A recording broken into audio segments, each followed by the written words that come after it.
کہ ایک لفظ ہے محبت اور ایک لفظ ہے عشق. اردو اور فارسی کی زبان میں دونوں لفظ استعمال ہوتے ہیں.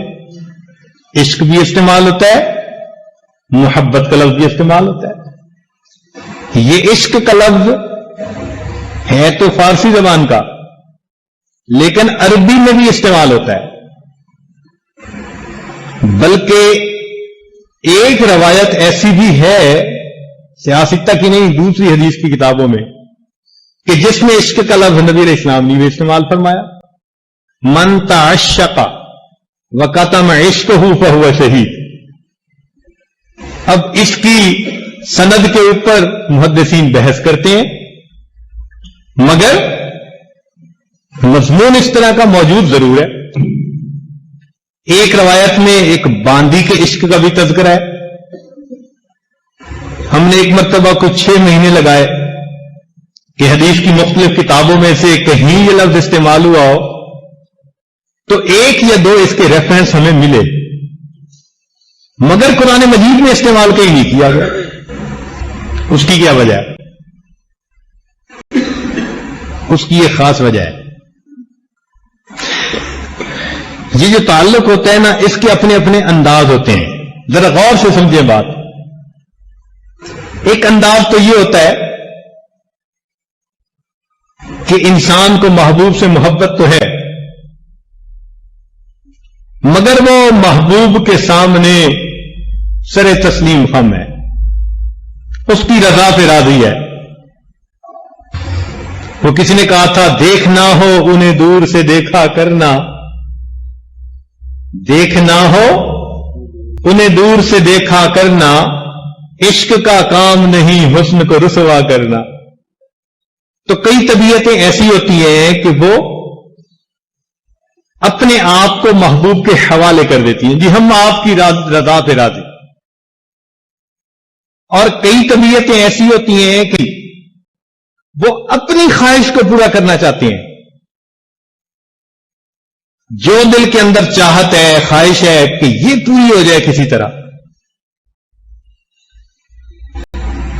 اب دیکھیے, ایک ہیں سراپا راضی برضا رہنے والے, اور ایک ہیں اپنی چاہت اپنے مطلب کو پورا کرنے والے. جو راضی برضا رہنے والے ہیں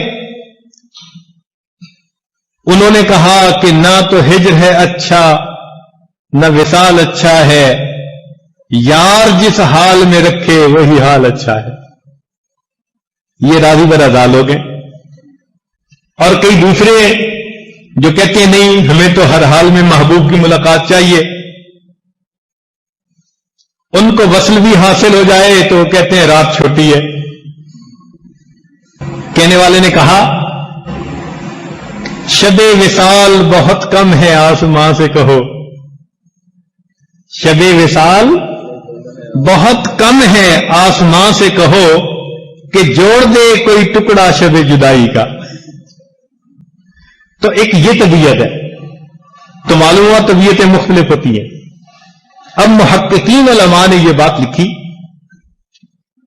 محبت بندے پر ایسی کیفیت کو غالب کر دیتی ہے کہ جس میں وہ محبوب کی رضا میں راضی ہوتا ہے, اور عشق جنون کسی ایک کیفیت ہے جو بندے کو اتنا مجبور کر دیتی ہے کہ وہ ہر حال میں اپنی غرض کو پورا کرتا ہے, کیونکہ اس میں خود غرضی آ جاتی ہے. محبوب کی رضا ہو یا نہ ہو میری خواہش پوری ہونی چاہیے. اس لیے اللہ رب العزت نے اس لفظ کے قرآن پاک میں استعمال کو پسند نہ کیا, اس کی جگہ اشد حب للہ کا لفظ استعمال فرمایا. اس لیے قرآن مجید میں اور حدیث پاک میں اکثر حب کا لفظ استعمال ہوا ہے, اس لیے کہ محبت محبوب کی رضا میں راضی ہونا سکھاتی ہے. اور عشق جنون کا شعبہ ہے, وہ بندے کو خود غرضی سکھاتا ہے کہ نہیں میری خواہش پوری ہونی چاہیے, اب دوسرے کے ساتھ جو گزرتی ہے وہ گزرتی پھرے. لا الہ الا اللہ لا الہ الا اللہ لا الہ الا اللہ لا الہ الا اللہ لا الہ